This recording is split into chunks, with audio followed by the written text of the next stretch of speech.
Hello, sir. Good evening. This is Carl Anthony Bigaldo from BCPE 2A. And karon mag-demonstrate ko sa akong experiment number 3, Personal Information Profile using VB.net. Okay, so before mag-demonstrate ko, may explain sa ko sa code. Pasensya lang kang tingog kay ubo ko. Okay, so muna itong form 1, duha ka form. Mag-utilize ko duha ka form since akong design ni kay medyo simplistic ra. Mandag sa ikaduha kay kuha na simplistic ra pug pikas kay ako na bombastic. Anyways, so for anything, nag-declare ko og duha ka variable which is gender and num1 respective ni dyan na kissing.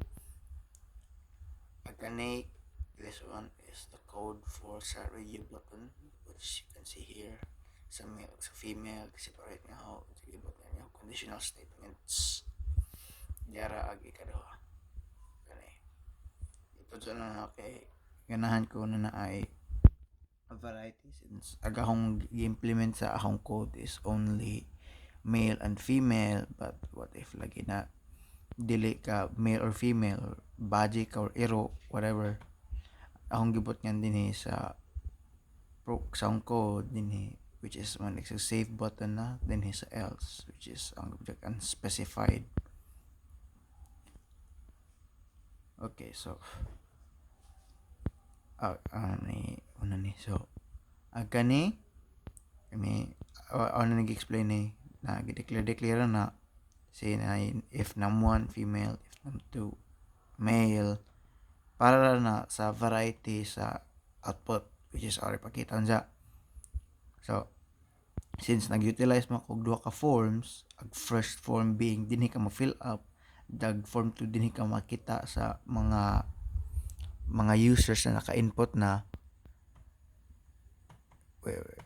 maka-input na dinhi na ag code, whereas ag tanan nagipang input nimo beforehand kaning picture box katong text sa T1, T2, T3, T4 ag sa gender and so on na ibuta masud siya sa form 2 here.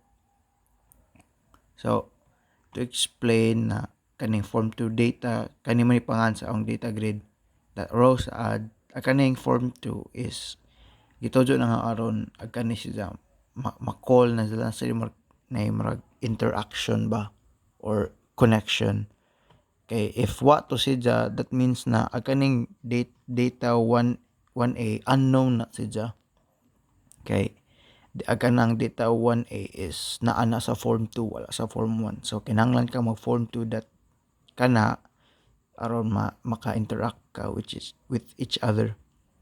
Okay, so ag kani yun sa niya kaning upload image para na sa kadtong image na ni marag open dialog din ang nagigamit sa toolbox, then maka-cause na once i-click din mo ning button sorry mo click ka sa button na ning open file dialog that one man pangan sa katong ganiyatong open file dialog sa ubos da mo show sa isang dialog mo ra built-in method na siya yan since ag VB.net mo accept ra man siya og certain files nagbutang kog if statement na if ag open dialog 1 katong ganiha is okay gidawat siya then ag kaning picture image mabutang dinhi ma-replace dinhi sorry. Okay, muna na siguro tanan sa code sa atong form 1 napaday last day kaning ang users which is quite simple raw igora ni siya mo show sa form 2 cause sa mo po sa kado na nakay duha ka form sa screen diretso. Okay, diri na po to sa form 2 dara ang design para dara ang data grid view kani siya, then kaning ikaduhang data grid is for kanang sa search nimo kay ag dili sa pwede maka-click dire sa dire na part para ma-select tanan din ma-delete nimo o pa nga implement ka ng single cell jud maklik na mo ma-delete yung update since wa naman ko yun oras. Okay. So, dili sa ta sa code.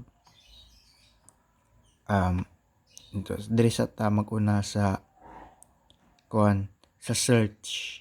Okay, medyo dili sa ingong complicated pero tara. Mo na igong code sa search na kibali every time mo click ka sa search since gatong form kaning data grid view 2 is kinahanglan mo empty kay mo man ni ag search results what if lagi na daghan lagi mong gi-search mo to magtapon ogra din dili na nato kuan i-tolerate nga na so ato i-clear before mo display siya then nag-declare ko sa na ko yung mga variables din kaning look as data grid view row which is kani mga rows ijang ipang detect na nagbutang ko og for loop kay kinahanglan man nimo og program na mo sige sa search kay ag ingani man ang for loop so if for example daghan ka og gipang input so daghan na sila imagine na lang no nga kung click ka search na mo input ka dinhi sa usa ka buka user na Japangan Kyle ag for loop mag each sa tan-aw each sa row kung nabay similar na character sa Kyle namo to na ato nga mo display dinhi ag results mga siya na if agatong look cells 1 ag isang value na contain sa text box na one text kani siya then mo to na if kon galing ag isang nakit-an na data sa tanan cell kato sa age kato ilang i-copy paste ngadto sa second data grid view aron mo toy rason mo show siya sa kibali ikaduha mo toy ag search results then if else continue lang then ag kaning ag delete kani siya simple lang ni siya kay mukha ka sa imong data grid view dot rows dot remove at pasabot nga na ang imong gi-select na row is i-remove gamit sa kanina index kibali the location. Okay, so mag-start na tawag demonstrate. Oops.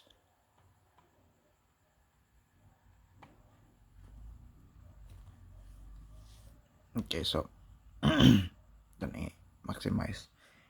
Okay, arong isa sa background. So, one nga sa nabot nga og error trap. For example, ubot ang tawag Kyle. Then, ang address. I-gibberish na to. Di na to i-fold it. So, buntok lang. Then, age. Opening nga nabot nga error trapping. So, i-update lang maning haon manibot nga error trapping. 1 second touch, sir. Wa na may ura, sir. So, kani sa namin. So, natin age. Putang tao. 20. Then, contact number. Ato lang may gibberish kay di ko gusto mahibag ang kwan date of birth nga how which is September. So napoy email ato lang po nang i-gibberish sa alaman kay di ko gusto mahibag email ID number 2290170-1 oops na mali 9 year and section BSCP E 28 na atong gender of course lagi ko okay ato pagkita upload image so once i-click nimo mo gawas na siya wa mo koy tarong na kuan tarong na picture so kanila man katong sa CAD niya sa CAD so na so ato na siya i-save then nana siya sa background but unless i-press ng users din na siya magawas so himo tag mga other dummies pero same na nato ag data then we go veins na lang veins di ato ning i-female because why not. Ana, lagi katulo na to kay si Marion Kibali. Lorato. Okay, so na natin na butang ikaw pa to mo demonstrate sa kon lahi na image. So lahi na perspective sa akuan say kani ato ni himong Neil. Okay, save. So dapat inigpising ang users na upat ka buok ka tao o dara. Although na mag nalata ag image tungod na sa kuan, pero nara nakita nimo kato si Kyle, si Vince, si Marion, si Neil. Then atong nag-variation na ilang gender, nara na birthday, mga kuan. So mo display na sila. Tanan. Then so atong soja atong soja na to ag search. Sa to search si Marion. Search na to o narahing display na sila sa search results na sa Marion na iyang information o iyang image. Okay, sa delete kani ang pasabot sa delete, which is kani once mo click o dire sa side mo select sa tanan atong deleton si Marion na wana Marion no longer exists.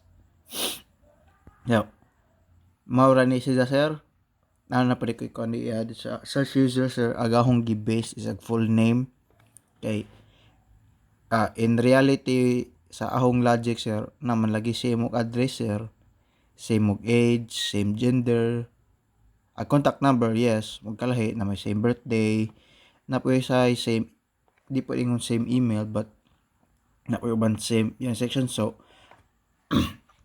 full name mangga jud niya si sir, so almost impossible po sir na kuan nga nang same jud ang pangan duplicate jud ka na kay Kyle Anthony Bigaldo na po different na person na same ra jud credentials nimo.